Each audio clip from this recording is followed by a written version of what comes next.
its deck stood a young man with golden hair, Edward Newgate. He exuded energy, his youth apparent as he laughed boisterously. Clap. Linlin stood abruptly, her demeanor shifting entirely. Gone was her goofy, adorable attitude. In its place was a sharp, murderous intent. Make no mistake, the Rocks pirates weren't a group to take lightly. They were a cutthroat bunch where only the strong survived. Linlin may act like a doting mother in front of Joey, but when faced with a fellow Rocks crew member, she didn't let her guard down. Linlin. Relax. I don't have any intention of fighting you. After all. Edward smirked, waving a hand casually. The captain strictly forbids clashes between officers. Humphrey. Linlin snorted, but her tension didn't ease. Joey, meanwhile, carefully observed Edward. Using the eye of the family, he analyzed the man before him. Edward Newgate, affiliation, Rocks Pirates, officer, strength, silver tier 2 potential, gold tier 1 ability, Thermsha type devil fruit, tremor fruit weapon, supreme grade sword, Morakamagi summary, a future monster of the seas, armed with a top tier devil fruit, unparalleled potential, and an exceptional weapon. A force to be reckoned with as he grows. Joey clicked his tongue in amazement. No wonder he becomes the pinnacle of the four emperors and earns the title of the world's strongest man. Even at this young age, he's already terrifyingly powerful. Edward studied Joey in turn. Despite the boy's young age, there was a faint but potent aura surrounding him. Even though it flickered intermittently, it was enough to make Edward take notice. For a child of 5 or 6, this was unheard of. Kid. Edward asked directly, who are you? Joey's expression remained calm. Charlotte Joey, head of the Charlotte family. A pleasure to meet you, Whitebeard. Huh? The Charlotte family's leader?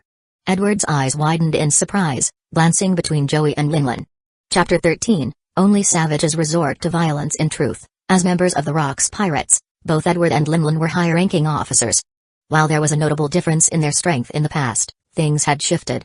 But now with Joey's help in enhancing Linlin's potential and her training in physical combat techniques, her power had skyrocketed.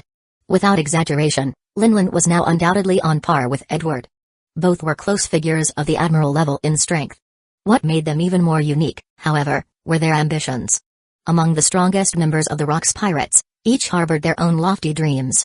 Linlin sought to establish her ideal nation, Tado Land. Edward yearned for a family, something he could call his own. Shiki, on the other hand, aimed to dominate the world. To put it plainly, none of them could be considered normal pirate. Edward, fully aware of Linlin's ambitions, couldn't help but find himself puzzled.